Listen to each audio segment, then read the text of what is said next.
Hi everyone, it's Mrs. O'Gorman, and this is the second video that I'm making for our earthquakes unit. And this is a video explaining notes pack pages 8, 9, and 10. And the activity is called when two cars with different speeds race. And before we start, I'm going to ask you to gather the following materials. So right after I give you the materials list, I want you to pause the video, go get this stuff so that when we're going through the activity, you'll have them on hand. So you are going to need a ruler. Any straight edge will do. It doesn't have to be the one that we use in school. Okay. You're going to need 3 colored pencils, your favorite colors. One should be a relatively light color because I'm going to be shading some stuff in when we're done. You need a sharpened pencil, please. So if you have a regular wooden pencil, go sharpen it up. And you're going to need a piece of scrap paper. Now, I'm going to use a green piece of colored paper, and that's for a reason that I will get to in a little while. If you don't have any colors at home, that is perfectly fine. Just use any piece of plain white paper, preferably without lines. Okay, so those are the materials that you're going to be needing, all right? So, oh, and maybe a calculator too. If you like doing math on a calculator, if you don't want to do any math in your head, you can use a calculator. Okay. All right. So this is when 2 cars with different speeds race. And we are going to basically graph data of an imaginary race between a Porsche sports car and a Subaru family car. Now, from your prior knowledge, you're probably thinking, oh yeah, a Porsche is much faster than a Subaru family car. A Subaru family car is much slower. And we're going to graph the data that's in this data table. So basically, we have both cars starting at 0. 0 distance, 0 time. And then the race starts, right? And there's checkpoints along the race route. Okay, this is a magical race. It's a very long race, 9,000 kilometers long. And the cars are going to be able to travel that distance without stopping, refueling. They're going to get to each checkpoint in a certain amount of time. And when they get to that checkpoint, there are going to be people at those checkpoints and marking how many minutes and seconds have gone by for the 2 cars to get to those magical checkpoints. Okay, so we all dislike setting up graphs, but this activity is kind of cool because it tells us which measurement goes on which axis and what each line on each axis is worth. So let's set up our graph. Okay, it tells us in number 1, label your horizontal axis distance in kilometers. So this is distance in kilometers. You should be doing this as I'm doing this, please. And our vertical axis is time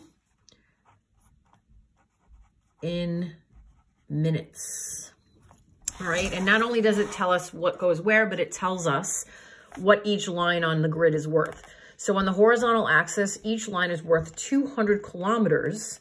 And on the vertical axis, every line is worth 20 seconds. Now, we're not going to label every box, obviously. But what we're going to start doing is we're going to label 0 on our x-axis and 0 on our y-axis because that is when the race starts. This is an example of a graph that does start at 0, 0. Okay. And we're going to label every 5 boxes. Now, to make graphs accurate, it's always best to do one thing at a time. So your brain is always fixated on the same task. So what we want to do here is 1, 2, 3, 4, 5, make a mark. 1, 2, 3, 4, 5, make a mark. 1, 2, 3, 4, 5, make a mark. And then when you're done with that, then you're going to go and label 1,000, 2,000, 3,000. When you're done, you should have 1 box left over. Okay, for the y-axis, we're going to label every third. 1, 2, 3, make a mark. 1, 2, 3, make a mark. 1, 2, 3, make a mark. And on this axis, it's going to go 1, 2, all the way up. And you're going to have 1 box left over if you do it correctly. So what I'd like everyone to do now is pause the video and finish setting up your graph's axes. Okay. So now that we're back and you have your graph axes labels, it should look something like this, okay? On your x-axis, you should go up to 10,000 with 1 box left over. And on your y-axis, you should go up to 22 with 1 box left over, okay? So now we have to plot our data.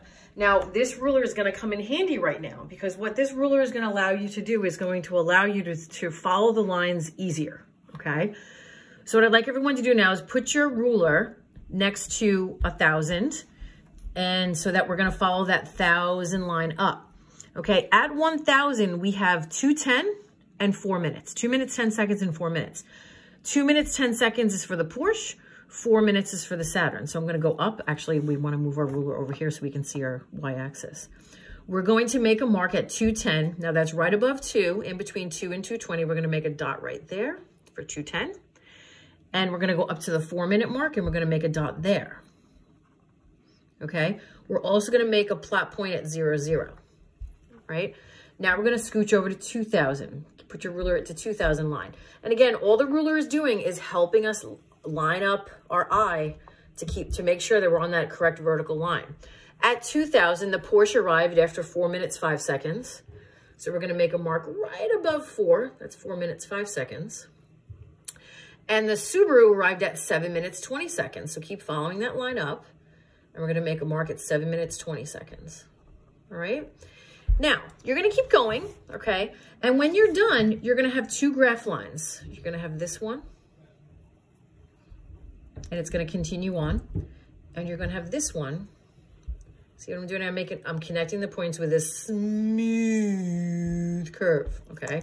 Actually, I'm going to fix this because I have a little bump in it. Smooth curve, okay? Now, if you plot all your points correctly, you should not have any dips or bumps or kinks in your 2 lines, all right?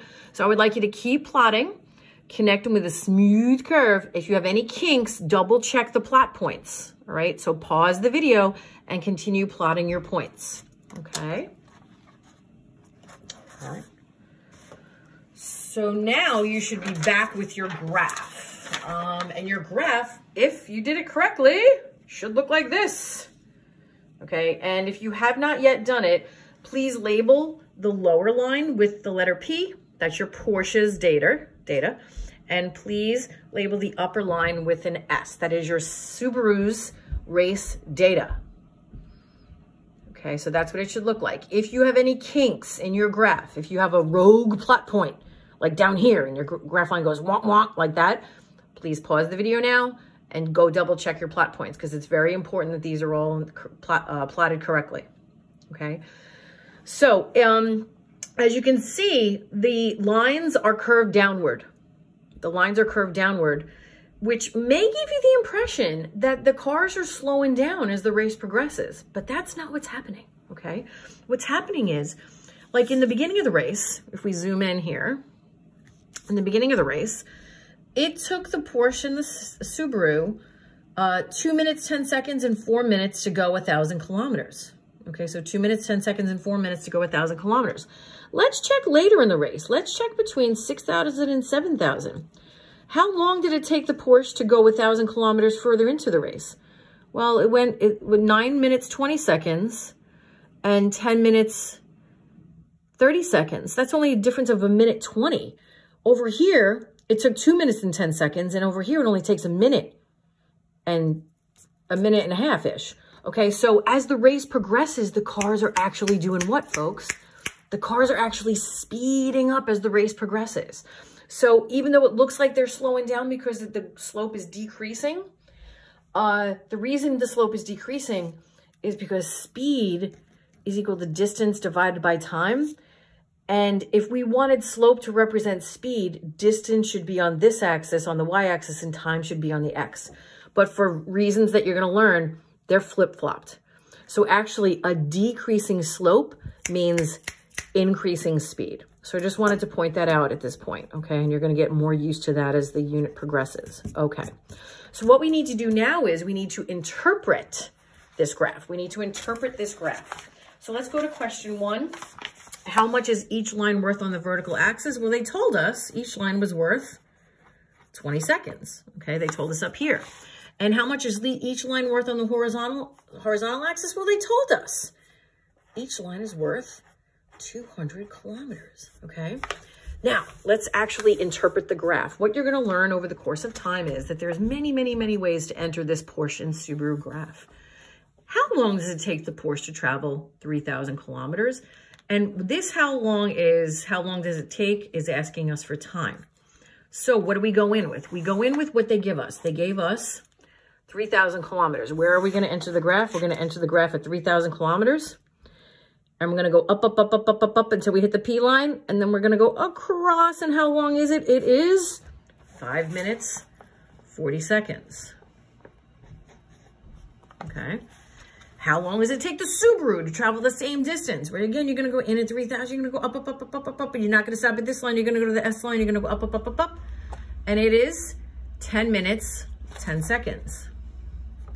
10 minutes, 10 seconds. Now I want you to all know I'm not using my data table anymore. I want to pretend the data table does not exist. I am interpreting my graph that I made. Okay. How far does the Porsche travel in 10 minutes? How far? What are we solving for now? How far? How far? We're solving for distance. So where are we going to enter the graph from now? They're giving us time. So where do we have to enter the graph from? We have to enter from the y-axis. So we're going to go in at 10 minutes. And remember, we're doing the Porsche first, so we have to go to the second line. Boom. And we go straight down.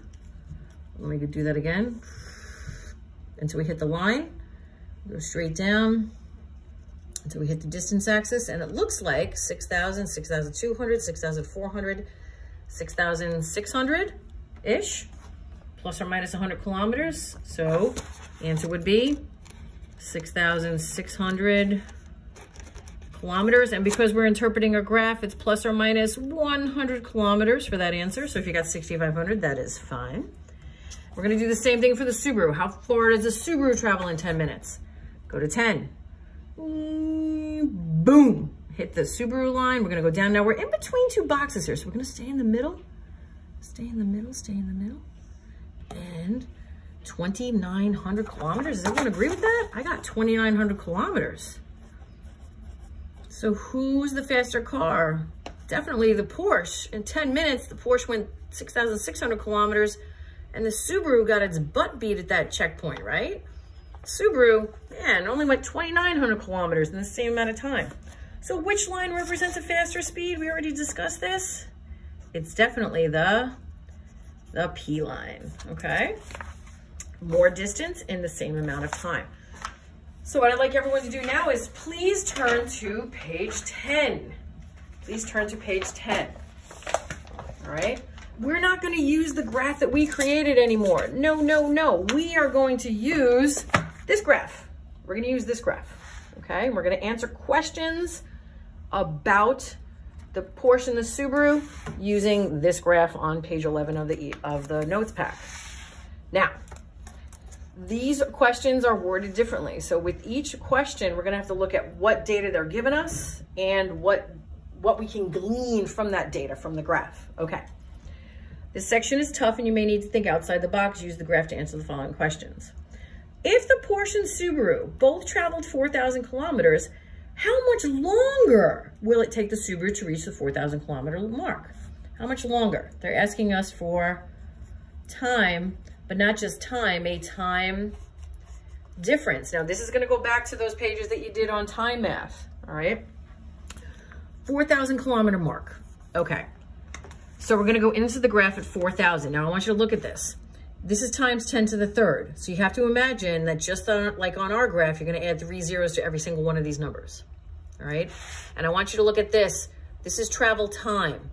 That's how long it takes the cars to travel that distance, okay? So we're gonna go in at 4,000. And we're gonna go up. Okay, how long did it take the Porsche to travel 4,000 kilometers? 7 minutes. So the Porsche took 7 minutes. I'm gonna write that over here on my question, okay? I'm gonna go back in at 4,000. How long did the Subaru take? Go up, there's the S, go across, 12 minutes, 40 seconds. 12 minutes, 40 seconds. So what is the difference between 12 minutes, 40 seconds and 7 minutes? Well, you would set it up like this, 12 minutes, 40 seconds minus 7 minutes, and the difference is 5 minutes and 40 seconds. Okay, I would like you to do the same thing for this one right now, please. Pause the video and figure out number 9.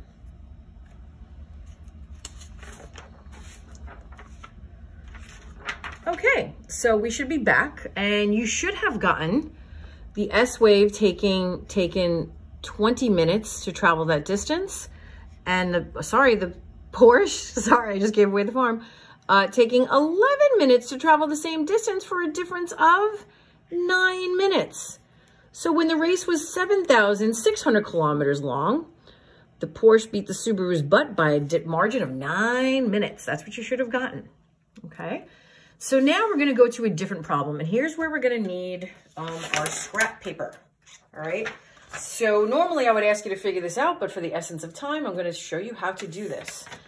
If the Subaru arrives at a location 6 minutes and 40 seconds after the Porsche gets there, how far did they travel? In other words, how long was the race?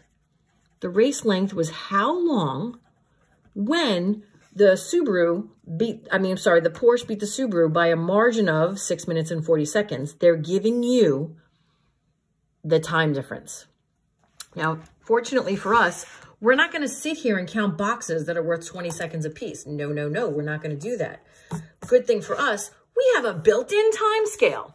So I'd like everyone to fold their scrap paper hot dog. See what I did here? I folded it hot dog. Okay, folded hot dog. And on the clean edge, on the folded edge, I want you to go up about 1 inch from the bottom and make a nice tick mark at the edge of the paper and label it 0. Okay, we are going to keep this tick mark always on our paper. All right, you're going to take your scrap paper and put it to the right of the y-axis scale.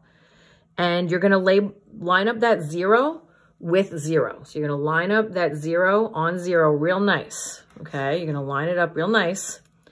And I want you to be able to see the little tick marks in there, okay? And what you're going to do is you're going to make a mark up here at the time difference that they gave us, which for number 10 was 6 minutes, 40 seconds. You're going to make a little tick mark here. See how accurate I'm making it? This is why we need a sharp pencil. And label it 6:40, okay? So this represents 6 minutes and 40 seconds worth of time, worth of difference in travel time. And what we're going to do is we're going to keep this 0 on the P line, and we're going to move it up, keep moving it up until what do you think has to happen? Say it out loud. What do you think has to happen? Until the 6 minute and 40 second line is on the S line, okay? And when we do that, whoopsie, sorry. When we do that, and another important thing, you have to keep the scrap paper vertical. How do you do that? You use the vertical grid lines to help you keep it vertical. Now it looks like there's a good match. It looks like there's a good match right about here. So at 5,200 kilometers, it looks like see how that tick mark is right on the P line? And you see how that tick mark is right on the S line? That looks like a good match. So what does that mean? When the Porsche beats the Subaru by a margin of 6 minutes, 40 seconds, how long was the race? Boom. Looks like the race was about 5,200 kilometers long, doesn't it? Everyone see that? If we just take this straight down, 5,200 kilometers long. Okay. So the race was 5,200 kilometers long, and this is plus or minus 100 kilometers. Can everyone please pause the video? And I would like you to use that method to do number 11. But before you start number 11, I want you to take your erasers and erase the 6 minutes 40, leave the 0. Mark off 7 minutes 35 and tell me how long the race was. Go ahead, pause the video and do that, please.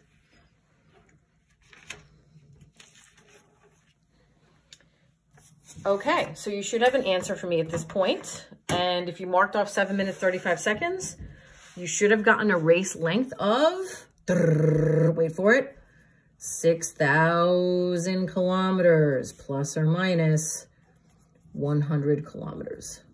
Okay, that's what you should have gotten for that gap. Okay, now, so these are another type of question, 10 and 11. I'm going to call this method of solving, we're going to call it the green sheet method. I call it the green sheet method because in school, I gave everyone a green piece of paper. You can call it the scrap paper method, but just remember, you saw it here first, the green sheet method, okay? So that's a scrap paper method. Now, the next question is a different style of question. if the Porsche travels 2,600 kilometers and arrives at your door, ding dong, meep, meep, at exactly 1 p.m., what time did it start its journey to your house? So you know the distance the race was at that checkpoint. You have a special checkpoint at your house, and meep, meep, the Porsche shows up at 1 p.m. How do you figure out what time the race started? Well, you know that the Porsche traveled 2,600 kilometers, right? You know that it traveled this distance right here. And if you use that distance and go up to the Porsche line, oh, look at that. How long does it take the Porsche to go 2,600 kilometers? It takes 5 minutes. So it takes 5 minutes for the Porsche to do this. But it showed up at your house at 1 p.m. What do you think you have to do to figure out the start time of the race? You got it. You have to subtract 5 minutes off of 1 p.m. And that gives us a race start time of 12:55:00. 12:55:00. Okay. Oh, and that's PM right there. Okay. Now, I would like you to use that method, okay, to answer number 14 and 15. Now, 14 is again about the Porsche, but 15 is about the Subaru. So make sure that when you're going in with the distance, you go up to the second line. Do that now, please. Pause the video and do those now. And I will be right back with the right answers.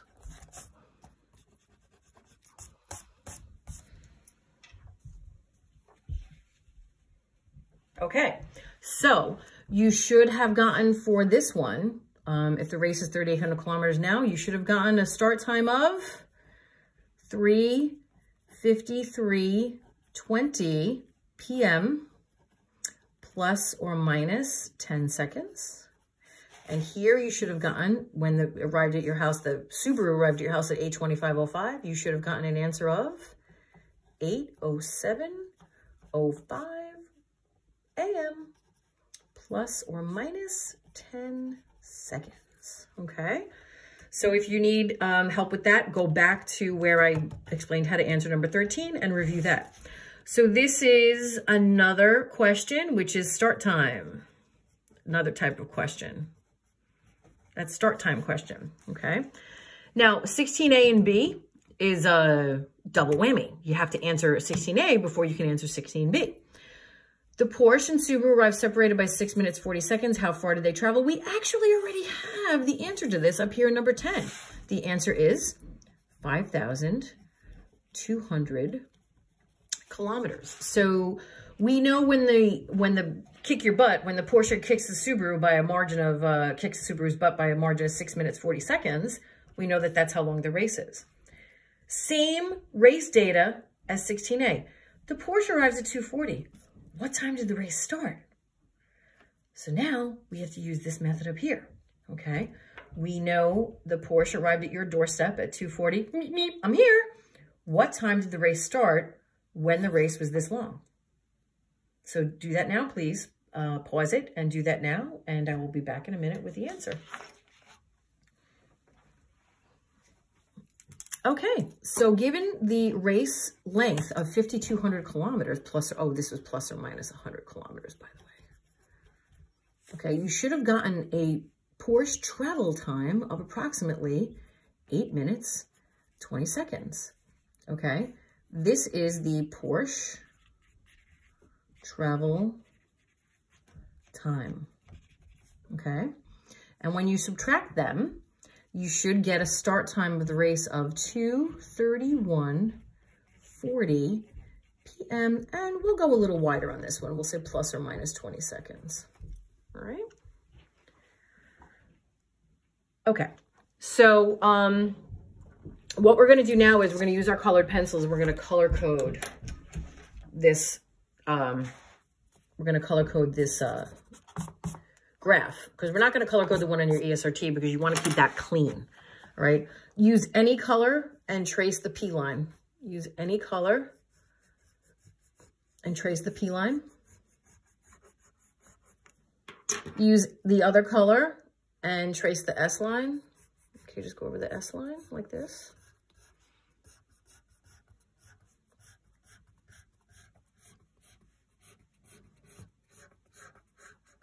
Okay, and then use the other third color What you're going to do is you're just going to color in the gap between them.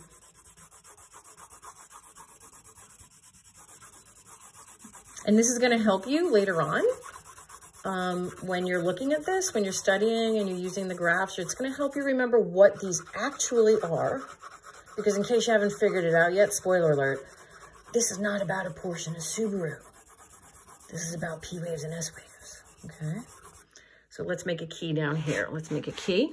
All right, so we have the yellow and we have the pink, for me anyway, and we have the turquoise, okay? So what is the pink line? Knowing what you know about earthquakes from 6th grade, from just your, what do you think the pink line is? Let's look up here.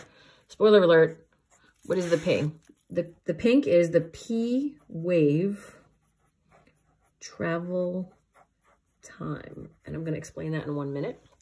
The turquoise line, the S line, what is that actually? Oh, that is the S wave travel time. And the yellow is what we call the lag time. Okay. And that is how we figure that is the S arrival minus the P arrival is called the lag time. Okay. So if you haven't gotten this done yet, pause it and I'm going to explain what all this means. All right. So I am going to reread each one of these questions, but instead of using the Porsche and the Subaru, I'm going to use earthquake terminology. Is everyone ready? Okay, number 8. If the P wave and S wave both traveled 4,000 kilometers, how much longer will it take the S wave to reach you at the 4,000 kilometer epicenter distance? 9. If the P wave and S wave both traveled a distance of 7,600 kilometers to your seismic station, how much longer will it take the S wave to reach you? Okay, jump to number 10. If the S wave arrived at a lag time of 6 minutes and 40 seconds after the P wave got to your seismograph station, what is your distance to epicenter? That's what that actually means. 11. If the S wave arrives at your seismograph station 7 minutes and 35 seconds after the P wave gets there, what was your distance to epicenter? How far are you from the earthquake epicenter? Okay, 13. This is an important one. If the P wave traveled 2,600 kilometers to your seismograph station and arrived at your seismograph station at exactly 1 p.m., what time did the earthquake occur? What time did the race start? Because that's what starts the race, the earthquake. Same thing for 13 and 14. That's asking you about earthquake origin time. 15. If the S wave traveled 6,500 kilometers and arrived at your seismograph station at 8:25:05, what time did the earthquake start then? You can use the S wave travel time too. Okay, and 16A and B. The P wave and S wave arrive separated by a lag time of 6 minutes, 40 seconds. What is your distance to epicenter? Same earthquake as 16A. If the P wave arrived at 2:40, what time did the earthquake occur?